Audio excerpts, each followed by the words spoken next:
preservation of and increased access to the 92nd Street Y Humanities Audio Archives is generously funded by the National Endowment for the Humanities. Good morning, ladies. That's impossible. Good morning. Can we be heard in the back? Okay. Can you hear me back there? No. Can you hear me now? Testing.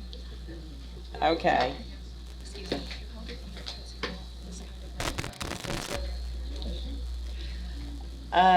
Good morning, ladies. During the past year, the Times made disclosures concerning policies involving the Metropolitan Museum that triggered a storm of controversy across the country. TV, newspapers, bar associations, art dealers were deeply concerned with the questions that were raised.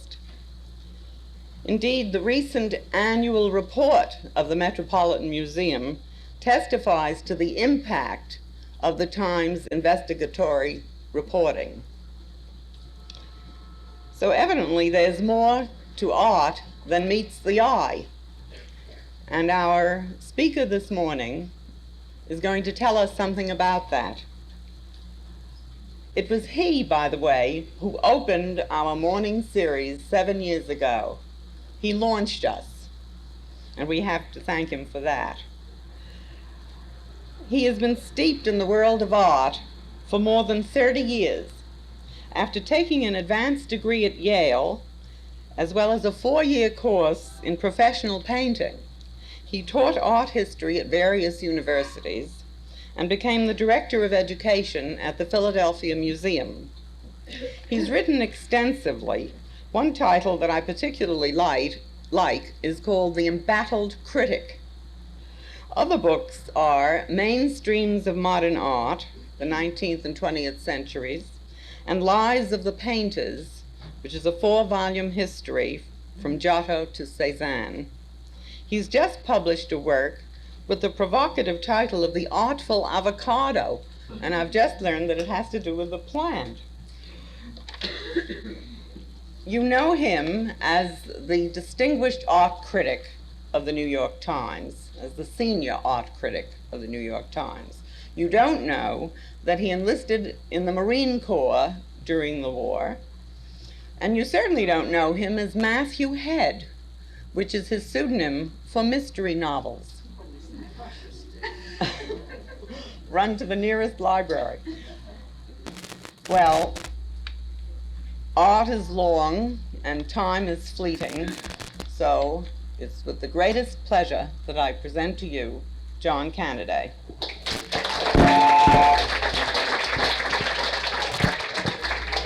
May I just put this over? Yeah. Very good. Speak right naturally. You're very good, sir. Okay. How it sounds awfully loud up here. Can you hear back there? Okay. Thank you for that very nice introduction, Ms. Siegel. I was interested especially in the comment that I had been involved in art for 30 years, and I suppose the reference is to the fact that I became interested in the first grade. Well, that's almost as good as a laugh, which is what I did. I have a general, I wonder if I could be heard without this. No? Okay. I have a general talk whenever I am asked to speak, a general title.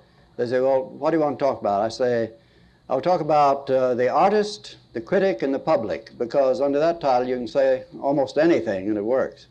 But here with a very specific title of the politics of art, I had to go to the dictionary to be sure that what I was going to say was about politics and how do you tie it up with art.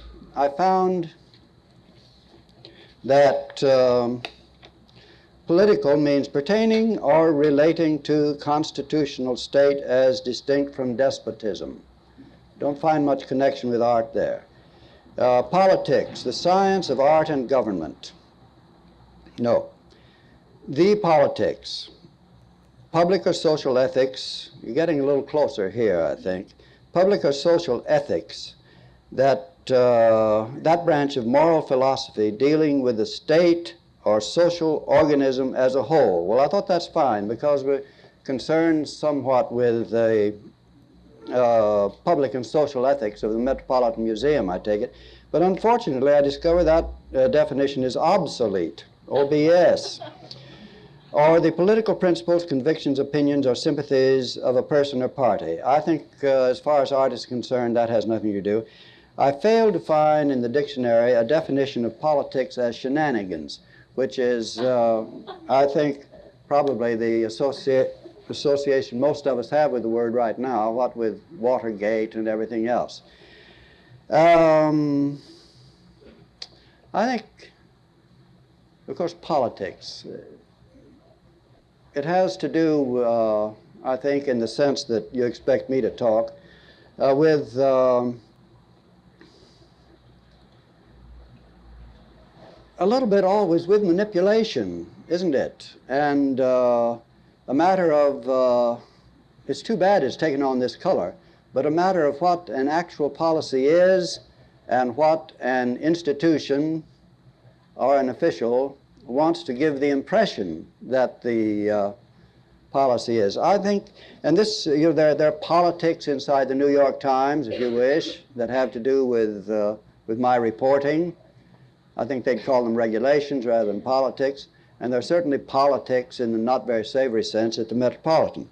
So maybe I could begin. And incidentally, I hope you're storing up some questions because I always learn a lot from questions after I talk for a while. But maybe just sort of the story first about how this series of scandals got reported in the New York Times might be interesting. In the first place, I found myself very surprised that I was involved in all this because I'm not an investigative reporter, and I didn't join the Times as a reporter. I joined as a critic where you're always safe. You don't have to have any facts. You can say almost anything about a work of art, and the opposite will be equally true and can be argued just as well. It's a lot of fun, and it also gives you a chance sort of to spread yourself around as a personality and idea man and all that. But when you're reporting, you have to be awfully, well, obviously, you have to be absolutely certain of your facts, not only because people expect anything in the New York Times to be true, but also because you might be subject to libel, et cetera, et cetera. Well, let's see, how long ago was it? Not much more than a year, actually. I got a call from a good friend of mine. Well, everybody knows who these people are now anyway. At the time, their names couldn't be revealed. The then president of the Art Dealers Association, who was Mr. Ralph Colin, the eminent lawyer, and John Rewald, the great historian of Impressionism, and Eugene Thaw, an absolutely irreproachable dealer. They said they wanted to talk to me about something that was bothering them very much. So I went, and they told me that the Metropolitan had offered a list of paintings to be sold to a certain number of dealers, of whom Mr. Thaw was one, and had asked these dealers to submit closed bids. Well, it bothered these people very much for several reasons. For one thing, the pictures are awfully important. Picasso's Woman in White, a Manet, a favorite Renoir. I can't even remember what they are by now, what they were. Actually, the 6 that I listed turned out to be only a part of about 20 odd, we discovered later on. But there are all kinds of funny things seem to be happening. In the first place, why were they selling these very important pictures almost sub rosa? In the second place, they happened to discover that Sotheby Park Burnett had also had the list, and they began to suspect that possibly the Metropolitan was asking dealers to submit bids not so much because they might sell them to them, as because in that way they could get an idea of what reserve price to put on at Sotheby's, which was obviously using the dealers in a way they shouldn't be used.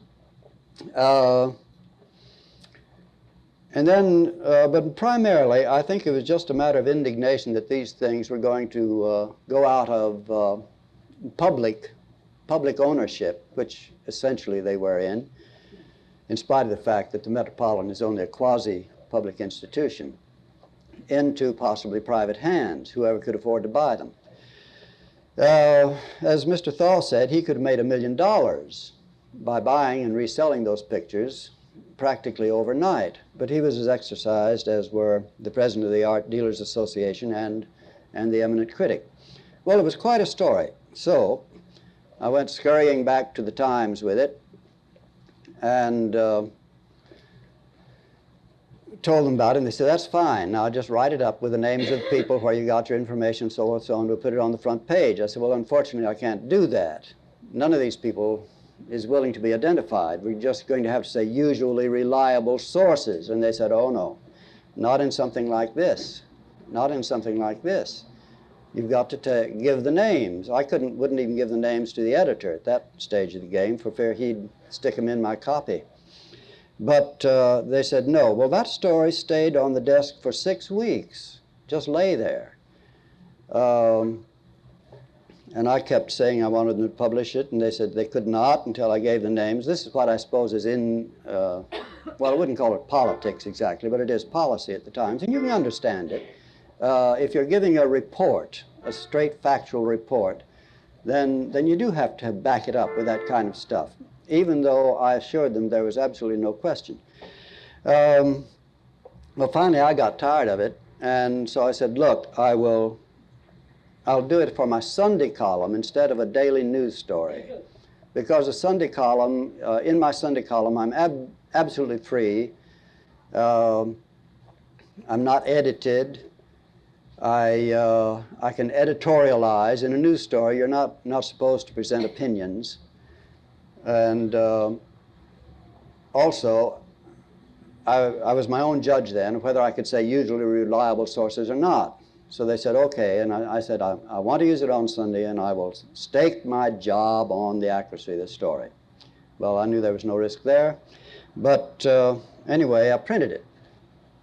Well, in the meantime, Mr. Hoving had a great deal of backwash, or whatever it is, on this whole situation, because during those 6 weeks when my story was just lying there, any number of dealers and collectors and all of that, including the people who had originally given some of the pictures to the museum that were to be sold, were making terrible outcry, and they had, as a matter of fact, been withdrawn. We discovered later, by the way, that 2 pictures that were sold, Van Gogh's Olive Trees and Rousseau's The Jungle, you know, the 2 that became famous, were on that list, although they were not on the list of 6 that I had. Well, and you find this interesting? I don't, it isn't really, maybe it's politics. I don't want to wander too far from the subject. But anyway, in the meantime, the Metropolitan had been very much assaulted from various sources, and they had withdrawn this business. Most of it. Not all, I know, from a couple of stories. Well, I'll interrupt just a little bit. Later on, no, I'll do that later. So, I printed the story, and Thomas Hoving called me with his voice trembling, and, you know, incidentally, Thomas Hoving and I, although we are at dagger's point in print, get along very well personally. You managed to make that distinction. I think he's a charming guy, and he thinks I am an acceptable guy, and except when we're being professional. I have no patience with him, he's none with me. But his voice trembling, he said, why did you print this story? Why did you print this story? It's all wrong, it's all wrong. If you'd only called me to check, I'd have told you it was all wrong. I said, that's exactly the reason I didn't call you. because you'd have told me it was all wrong, and I know it's all right. And he said, well, it's not. It's all wrong. And he wrote a long article in the form of a letter to the Sunday Times. Now, we go to press, when I write an article, things are so slow. The daily paper is a daily miracle. The fact that this paper comes out every day is really something, you know. Stories come in, are written, they're set up, printed, proofread in the later editions, distributed. No, the first editions are one mammoth crossword puzzle with their time. But in order that the daily paper can get out at all, we have to go very far ahead on the Sunday paper. I write 10 days ahead. Anything you read in the Sunday paper, I have written not the Friday before, but Friday a week before, which means that everything is all ready to go. Monday we get our final galleys and make corrections, and that's it. And then Tuesday, the stuff is put into the forms. That is, the actual physical business of making the Sunday drama section is done on Tuesday, and then printed on Wednesday. Well, and it's a very tight thing. You have to, I mean, if you have any corrections you want to make and so forth, you're very much frowned upon. Well, I'm only referring to the big break we gave Thomas Hoving. He gave us this article over the weekend, and on Monday, when the rest of us were all through, we got this copy. We tore the whole page up, threw out somebody, I think it was Peter Sheldall, which is okay by me, and no, he's all right, but he's a nice kid, bright kid too. How did I get into that one? But yeah, we threw him out and put Hoving in which he called me a liar. He said my story was 99% inaccurate. Well, it was the worst thing he ever did, because it has been since proven that my story was 99% accurate. The thing was that because they had withdrawn most of the pictures at that time, it was, if you wish, inaccurate. But it had been accurate. I mean, that was the point. It was there. And I think of all the incidents that have occurred all the way through, he now knows, and everybody knows, that this was his one indefensible one. So then I had to write another article saying I would stake my job on the accuracy and so forth. And I got real mean and attacked him later on for selling the thing so cheap. Called him Tom Hoving. I said, Mr. Hoving is entering the picture dealing business with all the financial acumen of a young boy operating his first lemonade stand. And that hurt, that wounded him.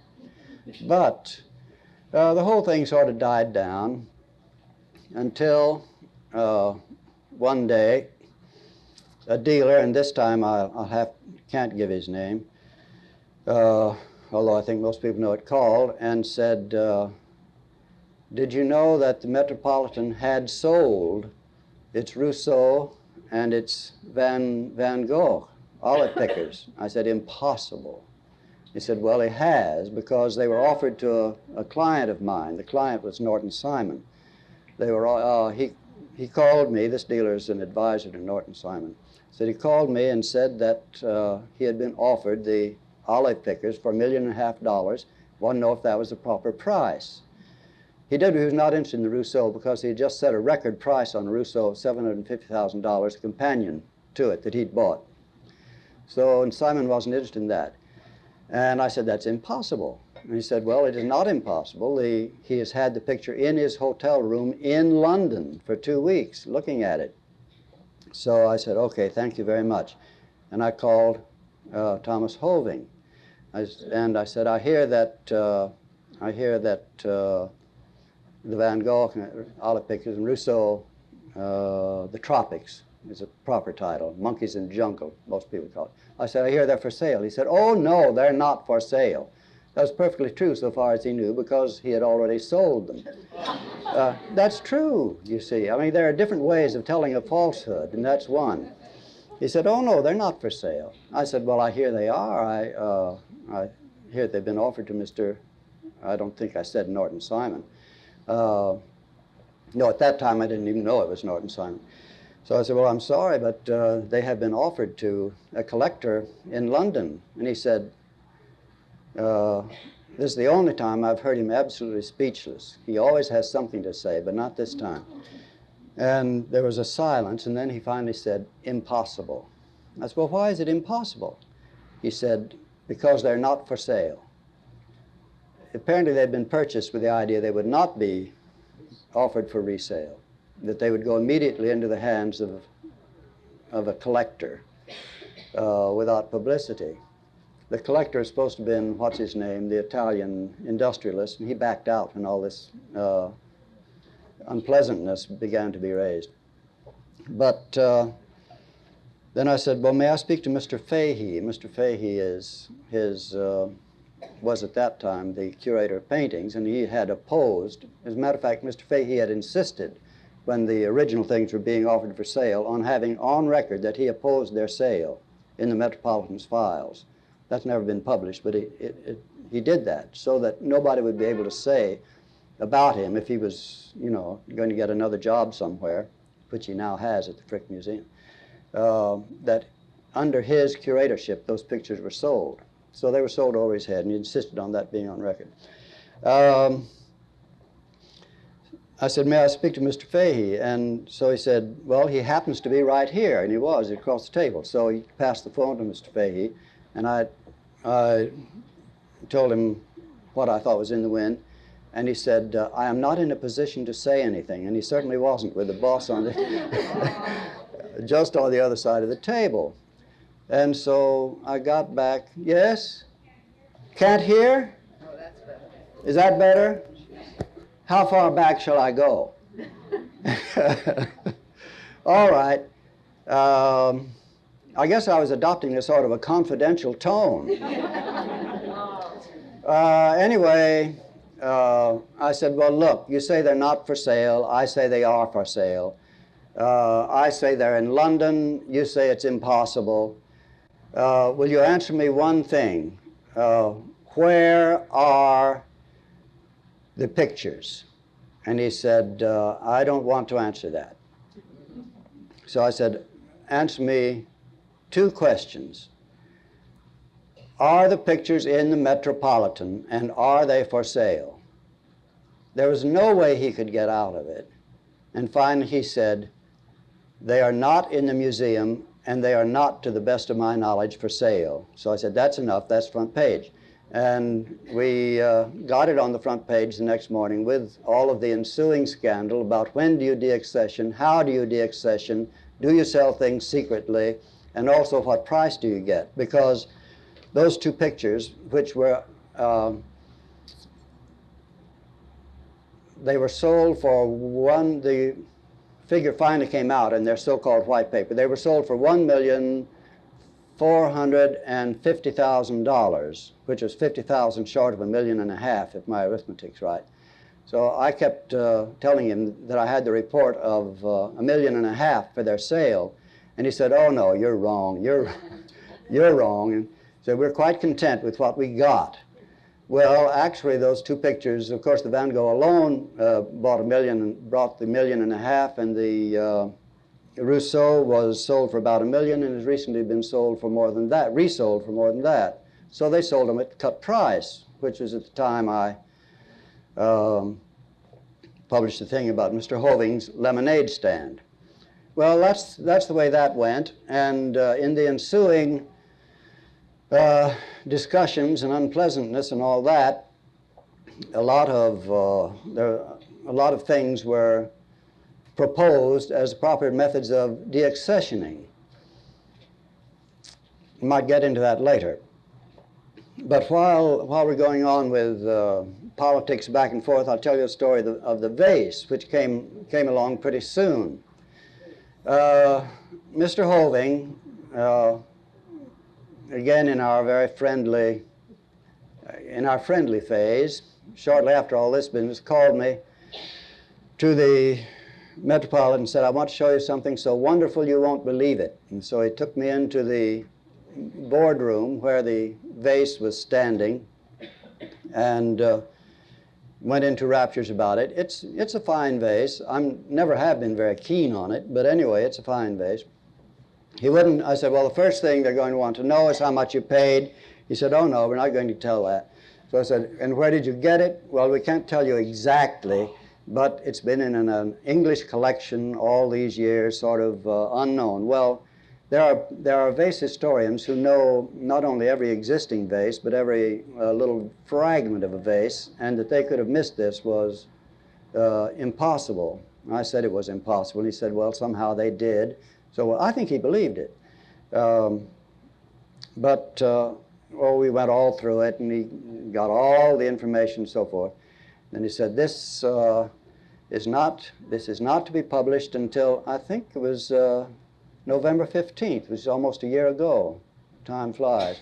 Said, you've got to hold this until November 15th because we're putting out a bulletin on it and for the museum members, and I don't want the story to break in the press. He's done this to me before, and sometimes he did it to me with the Velasquez.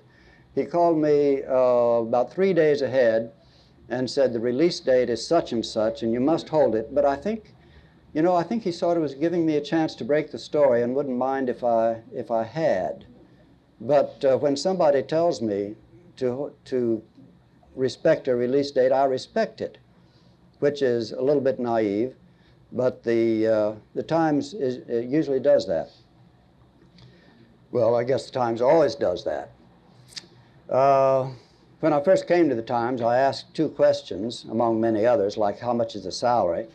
But one of the questions was, what is the first, this is a slight bypass, what happens the first time that an advertiser objects to something I've written? And the answer to that one was, as far as you're concerned, this paper has no advertisers. The other question I asked was pertinent here. I said, what happens the first time somebody beats me to a big story? And the answer to that, this was Turner Catledge, no longer there. I've always loved him for both these answers. He said, we like to be first, but we insist on being best. And so I was respecting that date. I went back and told the cultural news editor, who by that time was Grace Glick, one of our great reporters, sacrificed to a promotion. I told Grace this story about the vase and how important it was and everything else. We had the November 15th deadline. I mean, I was several weeks off, maybe a month, I don't know. It was way ahead. So he said, well, that's great. Write up your story. It gives you plenty of time. We'll just hold it for a release on the 15th. So I wrote it up and did a lot of extra looking around, found out what the vase had cost, actually, from some dealers in town who know that kind of thing. A pretty good idea that had not come from an English collection, but from Mr. Serafian, whose name at that time I didn't know, but from some Lebanese collector, dealer, which he was, an Armenian living in Lebanon, and so forth. So I had the whole thing there. And then, all of a sudden, one day, I'm called over. Artie Gelb, the Metropolitan editor, and Grace and everybody, they're absolutely up in the air, livid and wild and everything else, and say, look, and here's next Sunday's magazine with this thing on the cover in full color. And this is at least a month before the deadline. Well, you know, the New York Times, it's awfully funny about the Sunday paper. I mean, not the Sunday news part, but the drama section, the travel section, you know, all those special things that make the paper this big on Sundays. There's a sort of a competition between them. It's almost as if they were two different papers. And the Sunday paper is always trying to beat the daily paper to a story, which is absolutely impossible, because we see the magazine on early in the week. I mean, everybody sees the magazine early in the week, and everybody sees the drama page early in the week. If the drama page has gotten an extraordinary interview with somebody that the daily seems to have passed up, all the daily has to do is look at our first rushes. And I sort of think of myself really as a Sunday man. They look at our first rushes and they go out and interview the same guy for Saturday. And so in this case, I was furious because nobody had said anything to me about this story. And the story had on the vase, big one by James Mello. We still speak. Well, I'll get him yet. But anyway, this long story by Mello on the vase, which incorporated some of the stuff from my story. And he had not got it from Hoving. It had come from my story. Let's see, where does that work in? How did they? Well, I've forgotten how they got it. It wasn't. But anyway, the price, for instance, was. No, I know. We did not see the thing with the. We learned that it was coming out in the magazine, and then when the magazine learned we had the story, they read mine and incorporated, for instance, the price of the vase and some of my information. They cannibalized my story for Sunday. Well, how could they do that? For this reason, that because although everybody is terribly excited, and Artie Gelb and so on said we've been beat to the draw, so forth, the high administration up there had been sort of seduced by Mr. Hoving, and they had thought it'd be marvelous to break this in the Sunday thing. And so we said, no, you're not going to. We're going to print Canaday's story right now. And then you can come out with your Sunday thing stale as usual. But in this case, they absolutely would not hear of it. I mean, the people way up there.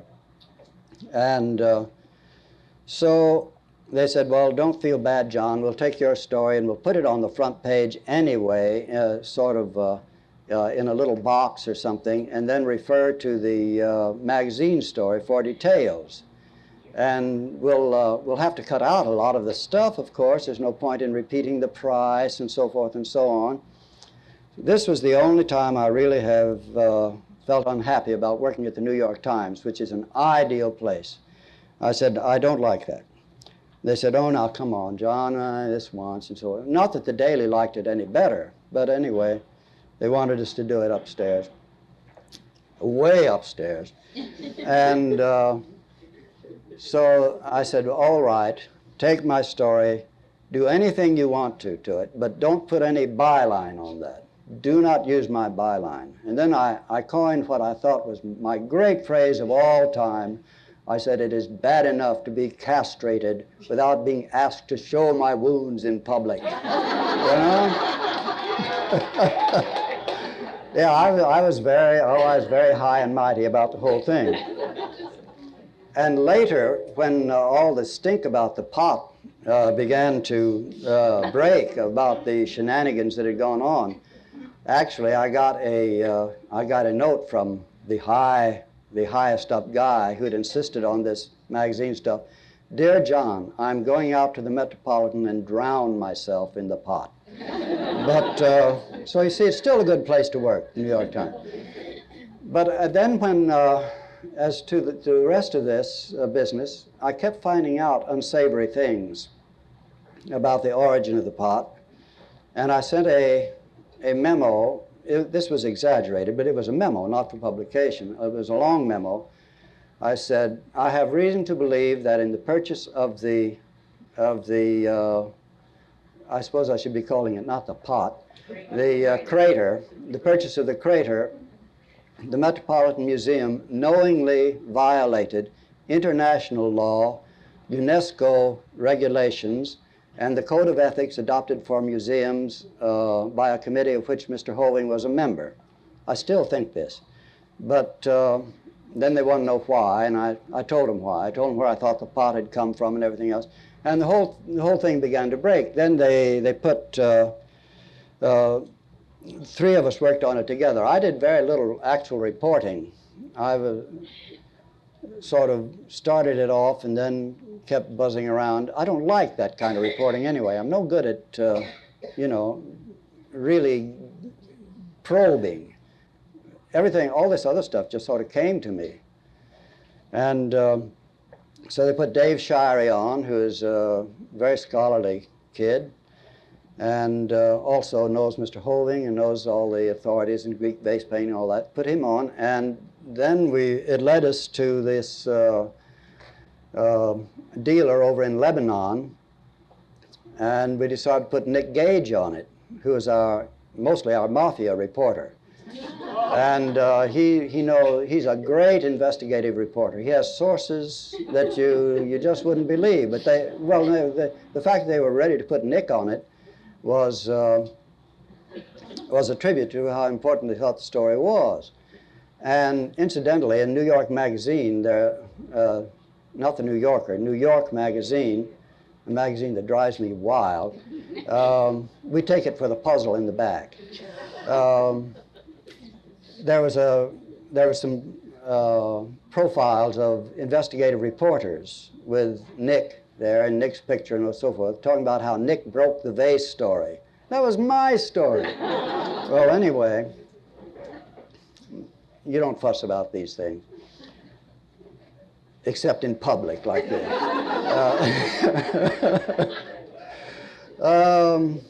Well, that went on, and actually the Metropolitan is still, they told me the other day, they're still so concerned over this. I'm willing to let it ride, but they're still getting people who are making affidavits that they saw the pot in Mr. Serafian's collection many years ago, and that it was not smuggled out of Italy.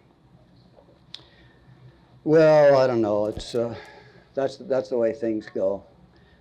Has that got anything to do with the politics of art? It may have something. It may have something to do with the time. Well, now what has come out of this? All of these things are certain reforms in the idea of what is legitimate and what is not legitimate in accessioning and deaccessioning and acquiring.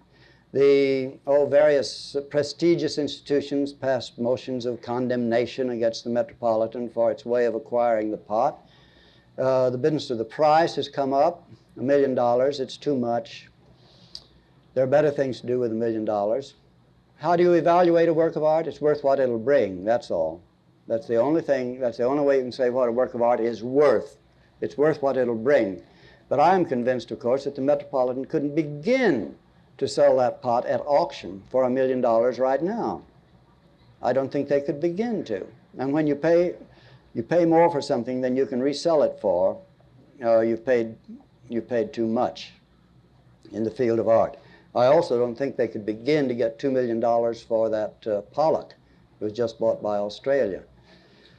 I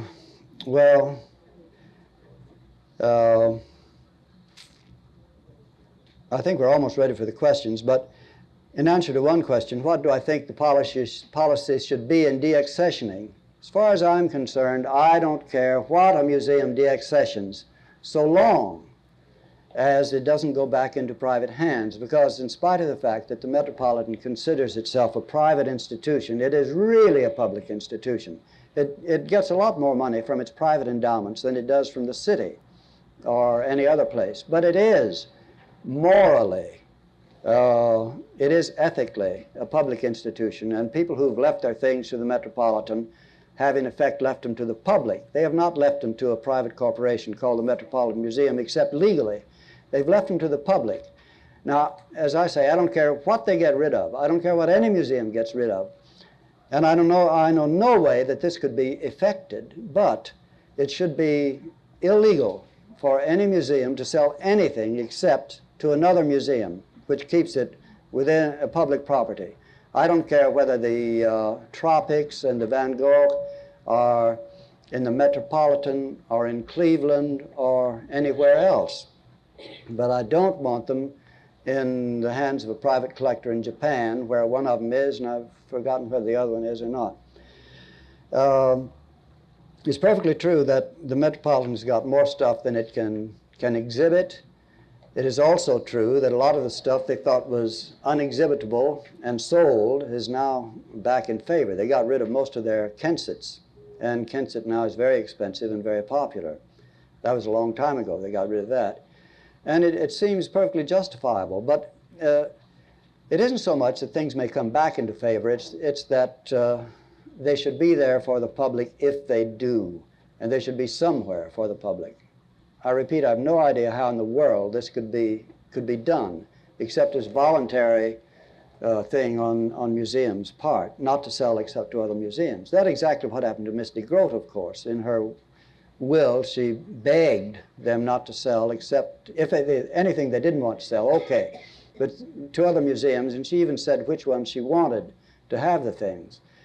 And, well, you're all familiar with the de Groot case, certainly. She was seduced, almost literally, into putting one phrase into her will saying, this is a gift absolutely without restrictions.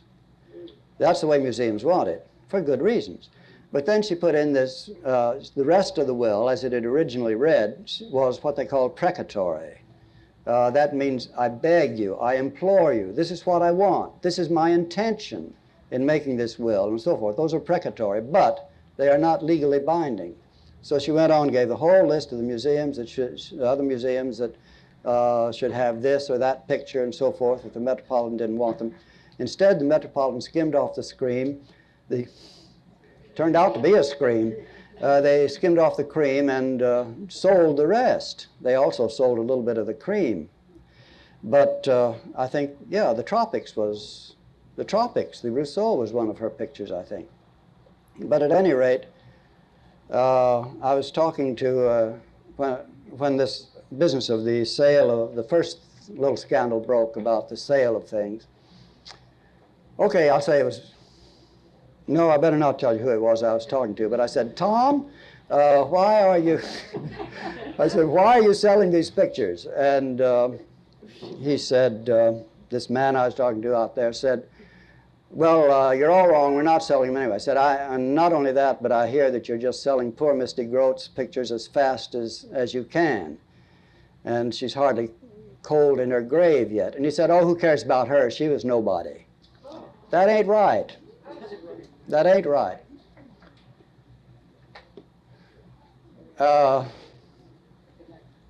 45 minutes. They said I had to talk only 40 before questions. Now, I've got other things to say that, you know, I can go on talking the rest of the afternoon. I have something in reserve in case the questions are not forthcoming. But let's have a few questions, and if anybody, you know, has, well, this is not a night audience, you don't have babysitters, but if there's any reason you have to leave during the questions, don't think you'll hurt my feelings. I always say I lay it up to the quality of the questions, not the quality of the answers.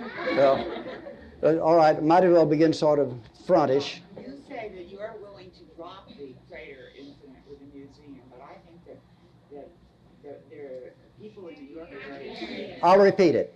People in New York are very ashamed of this, and isn't there some legal procedure that could be taken to either vindicate the museum or? The question is, I say that I am willing to drop the whole crater business, but the people of New York are sort of ashamed of the whole business. Isn't there some kind of legal action that could be taken to either vindicate the museum or else show it up for what it probably was? I don't know much about I don't know anything about the law. I don't think there's that any legal action is possible because, well, the legal action would have to come from Italy. If they wanted to prove that it had been illegally taken out, then some kind of prosecution could be enforced. But Italy's dropped all that. They're not interested in that anymore. Either the right people have been gotten to with the right something or other, or they're unable to prove anything. I doubt they can prove anything, but no, I don't think there's any legal action. Of course, there could be public demand that things be revealed, but the Metropolitan I think Metropolitan's very much chastised. I know that Mr. Hoving is. He's keeping a very low profile, and he seems actually to have grown up a little bit in the last year. But no, I don't think any legal action. We'll go way back now for a change. In the dark glasses. Well, all right.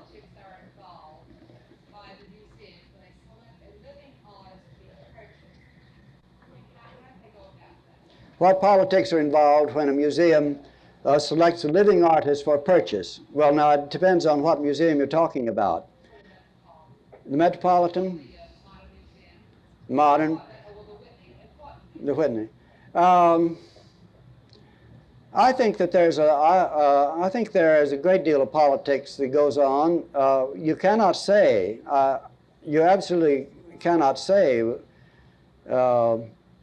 that a curator who selects work by a living artist for purchase does not have faith in that work. He probably does. But one can't help noticing sometimes that the things that are bought happen to be the work of people who are very well known personally to the curator. And I say you can't help noticing, but there isn't any reason why you should be suspicious, or that a work of art may be purchased. Well, I personally don't think there would be a Robert Motherwell in a museum today if Mr. Motherwell hadn't been one of the critics and historians of the whole movement. I think Motherwell, for instance, is in there as much as recognition of his, not of his painting, but a recognition of his part in building it up. This is a very difficult question because I suppose it is impossible to forbid curators to know painters, to know artists. It is also impossible to keep critics from knowing artists, but for the same reason that politics, meaning personal preferences in this case, playing one influence against another and trying to build up the influence and the prestige of your friend, whom you may think is an absolutely great artist, that's a form of politics, and it can hardly help but affect a curator or a critic. I know because I have tried very hard not to know artists for that very reason, that it affects my criticism. In my case, well, I have one very close friend. When I was teaching in New Orleans, he was a member of my faculty, and he has had shows in New York since then. And the first show in New York, I read the review I'd written, and I discovered that it was really a very unfavorable review, and I thought the work was very good, but I'd been so afraid that I would give him a break that I had picked out every little flaw, you know, sort of being too fair. And there are artists who have offended me personally, either by obscene letters or something like that, whose work I review much more gently than I otherwise would. Because, you see, you can't, if you're a critic, you shouldn't have to suffer from a distorted point of view like that, and it should be true of curators. But as things have gone on, I've gotten to know more and more artists. I couldn't help knowing some. I know Louise Nevelson very well. But on the other hand, I met Louise after I'd written, before I'd ever even shaken her hand in an opening or anything, I'd written several laudatory articles about her. And we're very good friends now. By the way, she was getting an award at the MacDowell Colony once, and they asked me if I would introduce her with a few words of appreciation, which I did. I said how marvelous she was and everything else, how great her art was, and, you know, went on and on. And she got up and she said, well, now, Mr. Canaday has said, and she sort of summarized some of these things, and then she said, I'll buy that, which I thought was pretty cute. And but it can also get very embarrassing, you know, if you know these people. Another artist I'd written, I better not give his name, I'd written very enthusiastically about, in the face of some fairly adverse criticism from avant-garde critics. He wrote me a note and he said, people say we are, because of the way you write about me, everybody thinks we are old friends. Is it safe to suggest that we become new friends? And so he came around and we had a very pleasant meeting, he and I and his wife and my wife and everything. I even accepted a drawing, which I virtually never do. And that was fine. He gave another good show, but his last show was so bad. Now that is very painful, you know. Either you go ahead and say his work is deteriorated and become, in his eyes, a false friend, or else you sacrifice your integrity as a critic. And, well, that is a very long answer to your question about how much politics are involved in the purchase of work by a living artist. But I think a great deal of personal favoritism. But I say that always with the other statement of equal force, that the curators probably believe totally in the work they've purchased.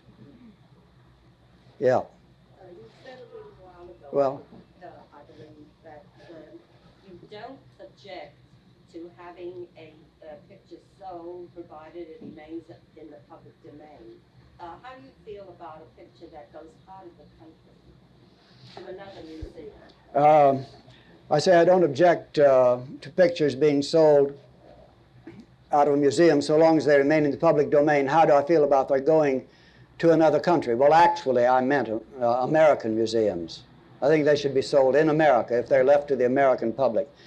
But that suggests to me an answer to another question that I found interesting when I was talking a week ago on this general subject to the Eastern Museum Association in Washington. Somebody asked me how I felt about returning works of art to the countries of origin. Well, for instance, and also the purchase of American work, well, the Pollock, going to Australia. Should we have made some effort to keep it here, outbid the Australians? They were talking about the skull auction, which was then just coming up that night. And everybody said that the Germans and the Japanese were going to buy all of Mr. Skull's pop art. Well, I personally would say serves them right. But, but it didn't quite happen that way. But, you know, then everybody always points to the Parthenon sculptures that are in the British Museum that Greece would so much like to get back, although they were purchased perfectly legally from a government that at that time was ready to sell them. And as a matter of fact, were probably preserved for that reason. Most of the others were broken, not part of them in the explosion, of course, that wrecked the thing in the 18th century, but mostly by people who tried to lower them, just for souvenirs or just for fun or for sale for not much money. Classical art wasn't bringing much money at that time. And they were broken into getting down and lost. So the Britishers' argument is that they were not only bought legally, but probably saved from total loss by being brought by Lord Elgin over there early in the 19th century. But I think occasionally you can make a case for the return of an object when it is, well, there would be a case for the return of the Parthenon sculptures, I suppose, because they are the climax of Greek sculpture. But on the other hand, supposing we return everything, do you want to go around here and see nothing but American art? Supposing the Italians return everything, return their great Greek collections and so forth. Of course, the Italians have got everything anyway, from Rome on up. But, well, the French. You want the Louvre to be emptied of everything but French painting? I think that art is now, especially with our means of communication and travel and everything else, art is a sort of, it's really the closest thing we've got to one world. And I see no reason why it shouldn't be all mixed up in all the museums all over the world. It is wonderful to go to Greece, I must say. where you don't see anything except Greek art and Byzantine art from that period. It's very rare. They don't even have I don't think even Athens has a museum of European painting. And it's marvelous to go to Greece and get that. But Greece is an exception to everything. So I would say that I would prefer that works of art in America stay to American museums rather than being sold to foreign museums. But in the long run, I don't think it isn't like even if they go to a foreign museum, it wouldn't be like a private collector, even in this country. I'd just soon see them in a foreign museum as in private hands here. You in the dark glasses have had your hand up for a long time. I'm wondering, pertaining to the politics in the museum, and according to what you said, and I agree with you that it really is a public place, Metropolitan. Who really, or how many people, is there a board or something deciding when they do decide to sell something, what they're going to sell, what the reasons are, other than financial, if there are any other than financial, and who's making the decision? Who's making the decision to sell at the Metropolitan and why? Well, first of all, they want money, as you said. You said, aside from financial. Well, financial's it. I mean, that's it. And the rest of it is what they decide to sell. And that was, there is something called an accession and deaccession committee at the Metropolitan, which is certain members of the board. And the way it has been managed is that Mr. Hoving and the curators concerned get together and they decide, let's sell this or that. And then they ask the board, and the board says yes. The board will not say yes so insouciantly from now on. But Mr. Hoving and Mr. Rousseau, who is now gone, one of the best gags that came out of this was that the Metropolitan got rid of the wrong Rousseau. But anyway, Mr. Hoving and Mr. Rousseau, well, if it was a European painting, Mr. Fahey. If it was an American, modern 20th century painting, it would be Mr. Geltzeller, the curator of that. They would get together and decide and offer it to the board. But the board, it was just a gesture. The board was letting them decide. And we think they made some bad decisions. On what do they base it? Well, in the case of selling the Rousseau and the Van Gogh, they wanted to sell a couple of pictures that would bring them real money. When you're paying $5 million for a Velasquez, and when you're paying $1 million for a Greek vase, you're not going to pay for those with the peanuts you get by selling out of your storeroom. And of course, that is the whole great danger of the museum's, what has been the museum's policy, that we want to buy only masterpieces. Tom Hoving has got a real masterpiece complex. He's willing to get rid of a lot of stuff, including very good stuff, including a Van Gogh and a Rousseau, in order to get a Velasquez, which he thinks he needs more. But that's the dreadful thing. You don't get money to buy important things by selling unimportant things, and that's all there is to it. So it becomes a very touchy thing. A great deal, well, everything depends upon the knowledge and the taste of the person who's selling. And those are very personal things, the taste is. Also, it depends to a certain extent upon the prescience, the foreknowledge, and nobody's really got that about art. Would you care to make an assessment of Thomas Hoving's ability? Would I care to make an assessment of Thomas Hoving's ability? Well, I think Thomas Hoving is a very able man. I may not have sounded like it, but he has been very impulsive, and he's been very youthful, and he's suffered from an exaggerated picture of himself as a showman. But Thomas Hoving is a very sound scholar, and I think he is becoming, now that he's quieted down a little bit, a very rational administrator. No, I've got no objections to Tom Hoving when he's behaving. I was wondering if you would touch on the politics of art and having retrospective the politics of art and having retrospectives of second, third, fourth, fifth-rate artists. Are you talking about living artists or? Not necessarily, but I'm talking about the Guggenheim and the Whitney and the electric bulb exhibition at the Metropolitan. I must have missed the electric bulb exhibition at the Metropolitan. Last winter or the winter before that, it seemed like it was a waste of space. Yeah. The neon art.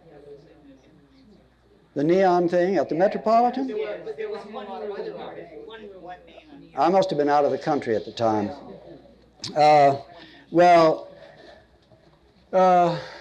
I think the same thing that I've said about about acquiring work by living painters applies here. It's the curators who decide what the exhibitions are going to be. Now, of course, this kind of thing could be subject to abuse, even in the case of not living artists. Supposing, and a matter of fact, it's happened. I won't even name the museum. Well, anyway, a retrospective was given to, well, this is not a retrospective, but it was an exhibition of a private collection. Was given at a museum in Washington. And the museum put out something like $30,000 expenses and all that, because it was a very important private collection. They put out a catalog of it within that $30,000 expenses and so forth. And all with the understanding, of course, that this stayed a private collection. As soon as it had all that publicity and gotten a free catalog and everything else with international distribution, the guy opened an art gallery in which he now has his whole collection for sale. Well, that's unethical. And it may also be that sometimes a curator has, it could be that a curator owns half a dozen paintings by some relatively obscure 19th century painter, gives a retrospective to him, his work goes way up in value. But I think when you talk about retrospectives of obscure painters, the National Collection of Fine Arts in Washington is having a whole series of them. What was the name? Lily somebody, sentimental 19th century painter, and they've got another one there now. They are pulling together all the work of these almost forgotten painters, and sometimes painters that we could forget without too much loss. But they're doing it from a very sound point of a historical record, completing and compiling a historical record of American painting. So the fact that a painter is second or third or fourth rate doesn't necessarily mean that any dirty work is going on behind the scenes. Are you free to tell us what happened to Grace Glick? Am I free to tell you what happened? Well, of course. Am I free to tell you what happened to Grace Glick? Yes. There's Grace Glick, Glueck. Grace Glick used to do a column for us, news and gossip of the art world, didn't call it that. And she was quite wonderful. She, and it was marvelous for Grace. I love Grace. She's one of my favorite people. And, she was always out at all the parties, and she's a very convivial person. And her ear was always to the ground or to the martini pitcher. And she knew everything that was going to happen before it ever happened. And she writes beautifully. Very chatty. Incidentally, if you remember reading her column, it sounds like she just sat down and rattled it off. She sweats over that copy. She sweats over, she works. Her copy is always late. It's always a mess. When we take it up to the printers, they tear their hair, you know. She's notorious for the bad copy, but she was a marvelous reporter. Well, it happens there. She was so good that they gave her a big promotion. As assistant to the Metropolitan editor in charge of cultural news. And now Grace spends all her time arranging for space. Well, I don't know, she's the first woman to have held a job as assistant to the Metropolitan editor, who is Artie Gelb. And she reads all the copy that comes in, music, drama, the works, not for Sunday, for the daily paper. And fights for space, gets story ideas for the rest of us and everything else. And I just wish that, I wish they'd put her back. Thanks for listening. For more information on the 92nd Street Y, New York, and all of our programs, please visit us at 92ny.org.